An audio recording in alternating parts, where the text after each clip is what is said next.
namoota achi keessa jiran immoo namoota isaan fidan sana immoo namoonni sun immoo isaanii dhufuu dadhabuurraan kan ka'edha jedhee yaadaa jechuudha. Malee waltajjiin geggeeffame malee waltajjiin geggeeffame waa'ee dhimma nageenyaaf araaraa irratti. Waa wayyaa qulqulleessaniif. Amma dhaabbataa isin sadarkaa dhaabbataatti ol guddattaniittu waltajjii al idilee irraa waltajjii gara idileetti dhufeeraa jechuudha. Akka isin naa kaasattanitti. So amma yeroo isin walitti dhuftanii dhimma kana qaacessitanii ajandaan qabattanii qaboo yaa'ii attendaansiin hirmaatota waan amma isin jettan kan ibsuu danda'u dhaabbata waan ta'eef jira. Akka dhaabbataatti miti reef koreen kun reef hundeeffamaadha kan furtuuti malee petiishiniin adda addaa kan jiru kan furtuu chaaritiiti malee waldaa tola ooltummaa furtuuti malee korri kun ikkoo under construction ijaaramaa jira bar. Ijaaruutti jirra yaada irratti mari'achaa jirra. Ganaa bulleessina. Namoota isaan nu dhiyeessan kana ganaa fuunee yoo haasofsiifnee maal goonaa jechuudha. Gaduun maal goone kora isaan dhiyeessan kana namoota karaa isaaniitiin dhiyaatanidha waan ta'eedhaaf jennee fudhannee rikooginaayiz goone yaada keenyatti irratti walii gallee akka nama 13 qabnutti adeemne jechuudha. Isa booddee maal kaasanii warrumta akka Dr. Gammachuufaan jechuudha. Nu ijaarsolii nama Dr. Abiyyiitti siqan barbaaddanneetu isaanitti ergannaa jedhan. Nu institushiniidha nama namatti siqu abaluun jaallataa abaluun dhagaa kan jedhamuudhaani hojiin akkasiin hojjetamu. Kun institushiniidha dhimma biyyaati waan ta'eedhaafi hundumatti nu miidiyaadhaa fi abbaa barbaachisaa ta'e abbaa dhimmi ilaallatu hundumtuu aksesa godhuu hubachuu qaba. Miidiyaatti ibsa kennina malee nuyi adda baasnee Dr. Abiyyiin nama barbaada ganaan nuyi nama isaaniin barbaadu safara keessa deemnee barbaaduudhaaf yeroo isin qabnu wanti sun proceeduraalis rimiti dhimmi kun dhimma biyyaati waan ta'eef dhimma nama abalutti dhiyaata abalutti dhiyeenya qaba jedhanii deeman waan hin taaneef dubbii sana kufaa goonee bira dabarsina jechuudha nuyi haada sanarratti waliin galle dhugaa dubbachuudhaaf ijaarsa ergannaa irratti walii gallee baane kan jedhanis akkasitti waliin galle jechuudha nuyi kan irratti walii gallee kora nageenyaa namoota kan biraa dabalannee dhimma araaraa biyya keessa jiru kana dhimma rakkoo nageenyaa biyya keessa jiru kana qaamota furuu danda'an namoota professional ta'an namoota dandeettii qaban qaama wal dhabaa jiru garasii garanarraa ijaarree walitti finnee korri sana hundeessnee korri sun hojii kana beekumtii akka argatu goonee haala mijeessnee fi nuyi korri sun akka hojii hojjetu goonaa kan jedhamuudhaan mari'annee jechuudha. Dhugaan jiru kanumaadha itti dabaluu danda'u jiru waan ta'eef. Dr. Abbabee wanni amma isaan jedhaniif boollammiin kaasaniif wanna Dr. Gammachuu Magarsaa jedhan jidduu garaagarummaa yaadaattu jira. Dr. Gammachuun dhimma kora nageenyaatiif walitti hin dhufnee waltajjii giyooniitiin jalqaba waltajjii giyoonii irratti ajandaan kun ka'ee anaan ka'ee jechaa jiru. Ajandaa anaan ka'e kana siineer warra ta'an nama 3-5 filannee gara mootummaatti haa erginuudhaan sadarkaa aadaatti walii gallee deemne dhimmichi ajandaan illee guyyaa sanii kanaa miti kan jedhan isaan. Jidduudhaan cabsaa immoo erga yaadni sun kahee dhimmi waraqaa ragaa kora nageenyaa fi araara yookaan immoo laayisensi ta'uun achi booda walitti nu qabanii Rift Valley irratti wanni akkanaa nutti himamee waan jedhu kaasamee waan kana qulqulleessa. Tole amma wanti baay'een ifan taane hin jiru ol hubachuu barbaannaan jechuudha. Wanti kun jalqaba yeroo jalqabee dhimma rakkoo Oromiyaaf Oromoo ragaa jiru irratti mari'anna jennee giyoonitti wal geenye. Dr. Gammachuun turaniiru, ani tureera, obbo Lammiin turaniiru, obbo Tolasaan turaniiru, Profeesar Buumaddiin turaniiru, Artist Ilfinesh turteetti, Artist Zarihuun Wadaajoo tureera, Dr. Jireenyaa Gindaabaa namni jedhaman turaniiru, Artist Massaluu Taarikoo turteetti. Nuti abbaan biyyaa turaniiru. Seeshiniin suni seeshinii jalqabaatti guyyaa jalqaba nuti wal geenye dhimma kanaaf jechuudha. Dhimma FIB jarri nama maqaa dhabu kuni FIB waan jedhamu beekuuf hin beekan isaanii hin beeknu. Jarrooti kuni jiraattota magaalaa kana warra sabummaan Oromoo ta'an warra dhimmi Oromoo nu ilaallatan jedhan jenneetu maaf callisnee ilaalla. Rakkina keenya kun rakkina uummata keenya ragaa jiru maaf waan fallu jenneetu walitti qabamne. Wal geenye keenya jalqabaa brainstorming sessionii ture. Yaada maddisiisuu waliin mari'achuu ture. Utuma mari'annu na yaadadhaa ani gaaffii laman kaasee ture. Akkas geengoo umnee turre kan teenya mari'achaa turre. Warafaadhaan haasaa turre hundi keenya. Gaaffiin kaasee waan lama. Tokko maqaa qabaachuu qabna. Nuti eenyu warras teenye mari'annu kun. Cal jennee jaarsa jennee deemurraa maqaa qabaachuu qabna. Legal entity ta'uu qabna. Legal personality qabaachuu qabna kan jennu kaafne. Lammaffaan yaalii kanaan dura ta'an irraa maaltu adda nu baasa? Intervention mechanismii approach nuun ittiin nagaa kana fiduudhaaf adeemnu isa duriirraa maaltu adda ba'a? Kanaan dura yaaliin adda addaa ta'a ture. Haga technical committee hundeeffamee waraana hiikkachiisuu yaaluutti adeemamee rakkina mataa isaatiitiin dhaabbatee jira waan ta'eef keenya isa sanarraa maal adda ta'a isa jedhu irratti bal'isaan mari'an. Eddii mari'annee booda yaada isa jalqabaattiin si deebisaa nuti eenyu abaluwaa jedhamnu yeroo jennu koree uummachuun barbaachisaa ta'e. Koree nama 5 of keessaa uummanne jechuudha gaafuma sana achirratti. Koree sana hundeeffanneetu beellama qabannee adda baane. Beellama qabanne sarratti akkuma obbolammiin kaasan namoota akka keenya yaada kana sheer godhan finnee dhufnu kan jedhu mari'annee adda baane jechuudha. Yeroo sana namoota amma maqaa dhadhaaman kana karaa isaas namni dhufan jiru, karaa isaanii namni dhufan jiru, karaa koos namni dhufan jira jechuudha. Karaa Dooktar Gammachuus namooti maqaa dhaaman jiraniiru. Walgahii isa lammaffaa irratti an akka tasaa magaalaa kana keessaa ala waan an turee fi isaan giyoonitti ammas wal argan beellama waan jechuudha. Wal arganii akkan dhaga'utti guyyaa sana dhimmuma isa dhaabbata sanatti fufan jechuudha. Namoota eeran sana ababbaan karaa isaa namoota dabalaman jedhu sana maqaa dha'e Dooktar Gammachuun egaa jarreettan kana maqaa dha'aniiru jechuudha guyyaa sana. And then akkan dhaga'eetti odeeffannoon qaburraa kaasee maaloodha gaafa sana Dooktar Gammachuu Febraa yaaddii maddee jaarsolii nama 3 ama nama 5tti filannee ministeera muummee ministeeraa wajjin marii jalqabna kan jedhu yaada kaasan jechuudha. Egaa kara biraa immoo yaada kanatti akkuma nama dhagaa jiru akkan kanaan dura odeeffannoo qabuttis yaada kanatti kan waliin galle jiran natti fakkaata. Haala kanaan beellama qabatanii deeman isaan Dooktar Gammachuun akka hubatanitti jaarsolii filannee jaarsolii kana erginaadha. Miseensi biraa immoo akka hubatetti institutionalize goonaadha. So institutionalize goona yeroo jennu ready made kan ta'e harka keenya irraa kan qabnu ture dookimentiin.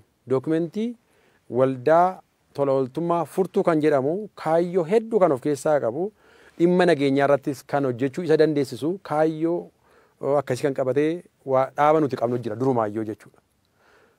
Egaa maaltu ta'e jaarsa filannee amma deemanii isaan wajjin haasa'uu achi deebii fidanii dhufu dubbii kan akkas dheeressaa deemurraa maaliif dookimentii qabnu kanarratti koreen dhaabnuudha amma wanti adda ba'uu qabamma hojii kan abbummaadhaan kan hojjechaa jiru waldaa tola ooltummaa furtuu akka ta'e beekuu qaba uummati kun.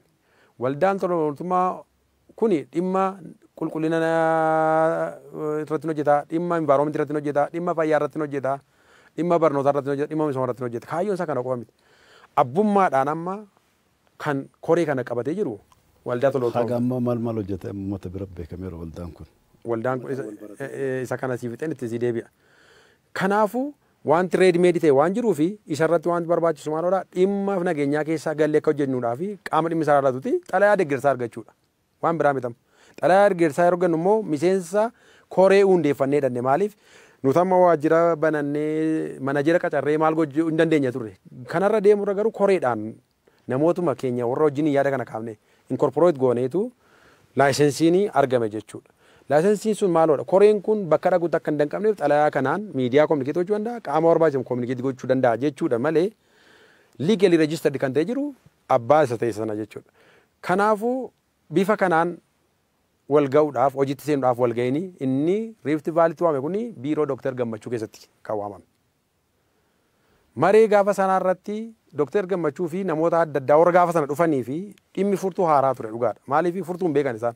Dhimma nageenyaaf walitti dhufne waan ta'eef waa'ee furtuu beekan waa'een furtuu kun amma yaada haaraa ture gaafas xalayaa arganne irraa wanta sana institutional goone irraa furtuuni kana jedhama kaayyoo akkasii qaba kanaan dura waan akkasii hojjeteera amma immoo isa jalatti koree kana hundeessine itti adeemuun haala nuu mijeessa kan jedhu ka'e yeroo sana gaaffii adda addaa daajesti goone walummaa saga sa'aatii 7 wa'itti ganama namni hunduu dhufe except nama 2 qofatu hin dhufne koree sana keessatti jechuudha. So yeroo sana kanaan xumurree adda baane haala koree keenyatti yeroo laayisensii arganne garuu akka nuun ittiin hojiitti gallu 1 2 3 4 ennee kaawwannee jirra. Dubbisuun hin danda'ama xalaa keenya irraa kan nuu mirkanaa jechuudha. Inni jalqaba koree kana iddii laayisensii ta'ee booda ibsa gaazexaa biyya keessaa biyya alaatti kennuu jedha. Kana goone jechuudha. Miidiyaa waamne kana goone in the meantime kara miidiyaa garaagaraa qaamoleen adda addaa yeroo kennanii Dr. Gammachuu nan kabajaa nan jaalladhaa dhugaadhaa dhufanii miidiyaa keessanitti ani wanta kana utuun hin beekin fedhii koo ala maqaan koo tuqame namootaan fidellee naan amananii dhufanii tuqaman maqaan isaanii kanaafuu ani withdraw godheeraa jedhan. Isa kanas koreen kun hin kabajaaf maaliifi dhugaadhaa itti namani taanaan dhugaan deeman. Doktor bakka kanatti waan deemamuuf amma dhimma Oromoo fi Oromiyaati baay'ee bal'aadha dhimmichi isaa ajandaan isaa ulfaataadha. Yaaddoo Oromoo fi haala waliigala Oromiyaa keessa jiru furuudhaaf waan kaayeffatee ka'e. Qaamni rakkoo Oromoo fi Oromiyaa hiika rakkoo maatii kiyyarraa ibidda dhaamsa jedhee ka'u uummataan kominikeet gochuutu dursamoo namni 13 kun akka tokkootti sadarkaa yaaduu danda'uun dura tokkummaa keessaa ijaaruutu dumsa. Garaagarummaan guddaan kun akkamitti uumamuu danda'e sadarkaan amma isin institutionalize gootanii tan qaamni waa'ee nageenyaa fi araara uummata Oromoo jidduutti bakka Oromoo fi alagaa iyyuu haa ta'uti karaa dhaabbataatiin inni hiika jedhamee socho'u jiraachuun rakkoo miti. Haga sadarkaa yaanni keessaniif Dr. Gammachuudha garaagara ta'utti amma Dr. Gammachuun ka isaan beekan haga gaafa dhufanii ibsa kennanitti jechuudha. Dhugaa jirtu suntu beeka. Nama 3 haga 5 muummee ministeeraatti erginaadha. Isin immoo dhaabbata hundeessitanii dhaabbata furtuu jalatti korri nageenyaaf araaraa hundeeffame miidiyaaf ibsa kennaattan. Ofii keessanii fixxanii gara alatti uummata itti deemaa jirtanii nuu sadarkaa kominikeet gochuutti deemtanii jechuudha. Kanaaf Meni dura asirratti dogoggora misunderstand anamai nama sadii fuunee filannee itti deemna jedhan kan jettan ka dhugaa ta'uu isaa akkamitti mirkaneeffattan isin. Isinirraa mirkaneeffataa jira qaama tokkorraa dhageenne isinirraa dabaafachuu. Maaliifi waan dhugaan isaa mirkanaa'uu qaba. Waan kana irratti waliin galamne tokkoffaa. Waltajjii irratti namni tokko. No. Yaada tokko irratti koo akka nama tokkotti yaada kaasta jechuun yaada irratti walii galamee jedhamu.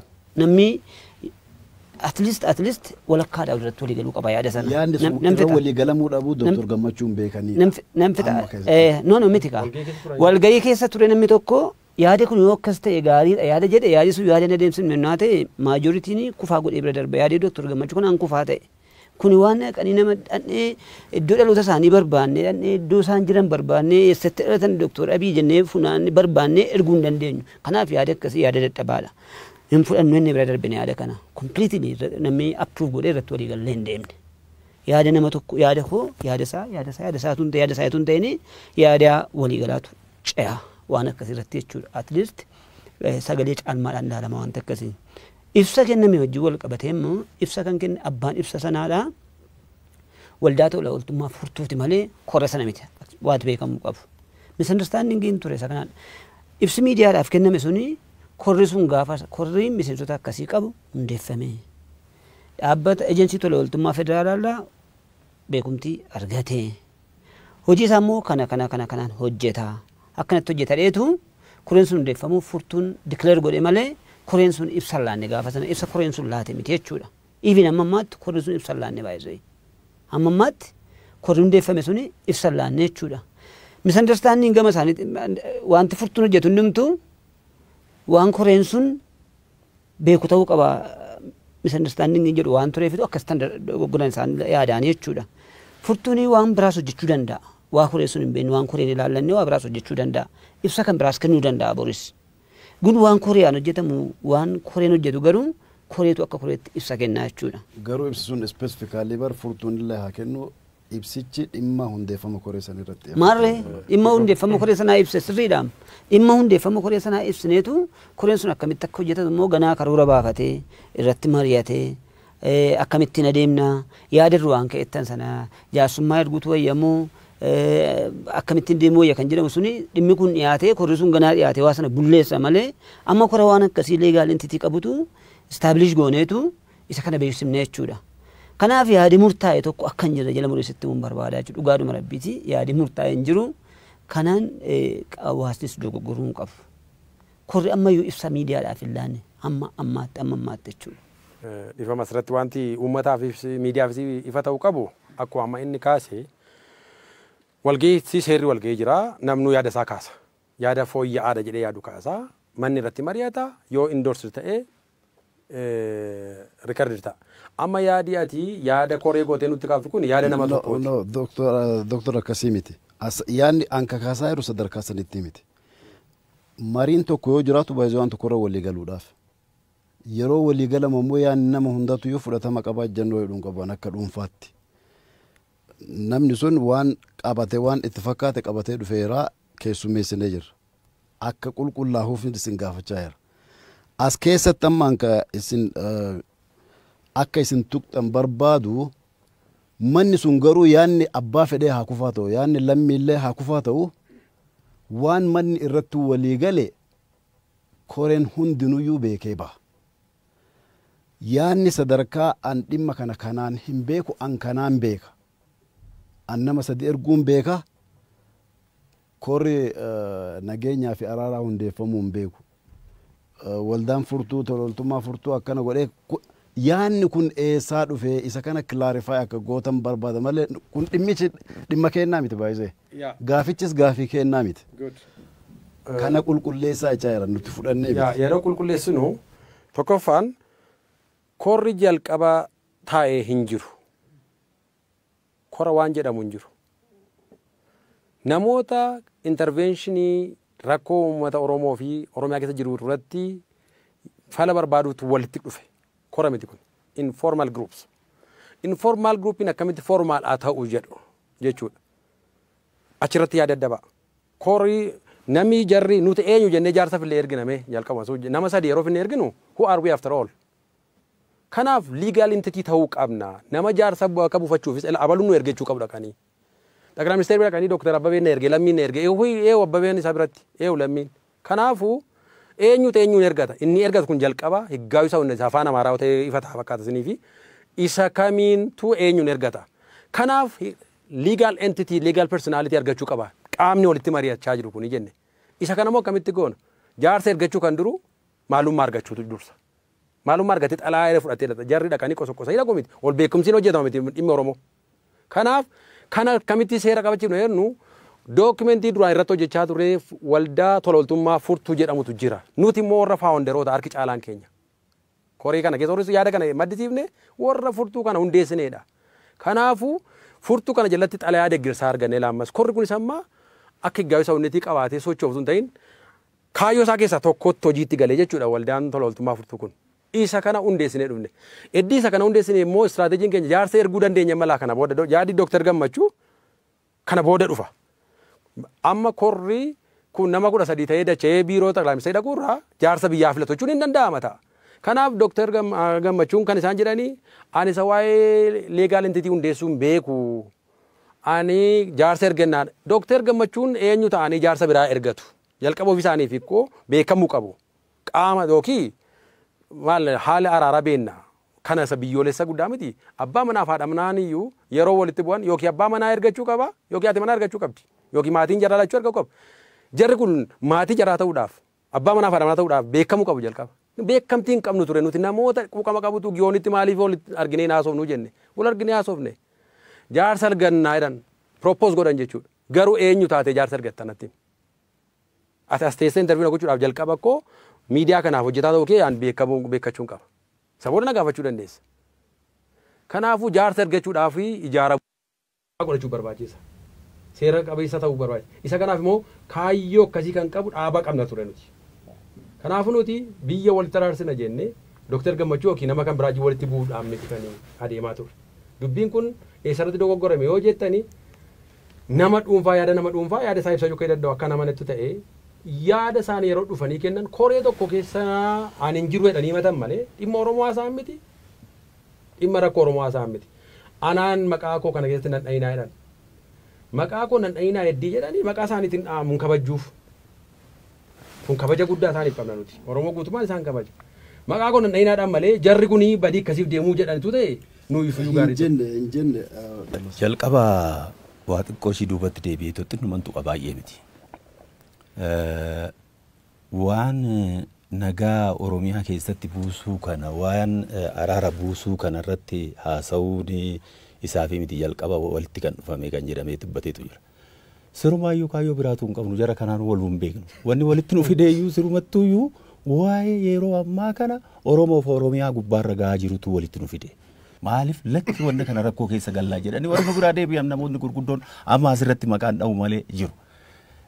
Gaafa giyoonitti sassaabamnee gaafa duraa akkana goonaagaa jennee beellama qabannee gaafa beellama lammataa giyoon san Dooktar Abbaban illee gaafa san hin jiran gaafa achirratti wal geenyu akkamittiin walitti hoggaa dhufnee haasofnu kana maali wanni leegaalitiin keenya kan jedhamu hundi ka'eetu ture.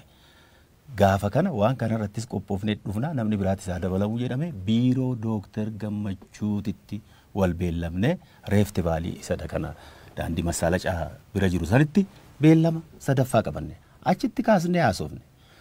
Amma wanni akkanaa kun akka furtuun keeyyata akkanaa qabu baasanii hoggaa laallu inumaayyuu in yaadatu isaanii natu keeyyanni kun baay'isee raawwatee to achi jaratti gaaddisa isaa jalatti wal ijaarree yoo rakkoo uummata Oromoo fi Oromiyaa kana irratti haasofne nu fala wannoo gaarii arganne kaayyoo gaarii qaba gaaddisa gaarii arganne jedhee raawwadhee yaada kiyyaani kaasu namni biraatis kaasani anatu kaase kanaaf nu oofa kuni jennee achi gubbaarratti walii galle sana gubbaarratti namoonni gurguddoon piroofeesaroonni nu keessa jiru dubartoonni amma maqaa dhaaman sun nu keessa jiru kanarratti gaafa walii gallee too jennu lakki dura nama ergida kan jedhe Dooktar Gammachuun yaada isaanii burqisiisanii turan akkasittiin nama xinnaa kana goone yookaan immoo namoota siineeritii ta'an qaban arginaa kana gubbaarra lakki jennee raawwanne warri irra gara jaallu irratti walii galle gaafa suuyyuu isaanuu akka didaniitii miti miidiyaa kanarratti arginaaniin maal ijoollee wanni Oromoo kun jedhee tonna'ee malee kanaanii miti addaan kan baane silaa gaafas walirratti dubbanna odoo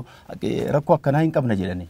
Kanaaf kan walitti dhufneef rakkoo Oromoof Oromiyaarra Oromiyaa lixaatii fi Oromiyaa kibba lixaatirra gaati jiru kibbarra gahaa jiru kana walumaa galayyuu kana duwwaa miti Oromiyaa keessa rakkoo adda addaati jira kana duwwaayyuu miti mootummaan kun biyya kana bulchuu kan danda'u yoo rakkinni kun hiikame kanaafuu akka Oromiyaatu irratti haasofne jennee raawwanne kan kaane kana malee ani yaada kana miidiyaa irratti nama arge malee kanaa miti sirmaayyuu.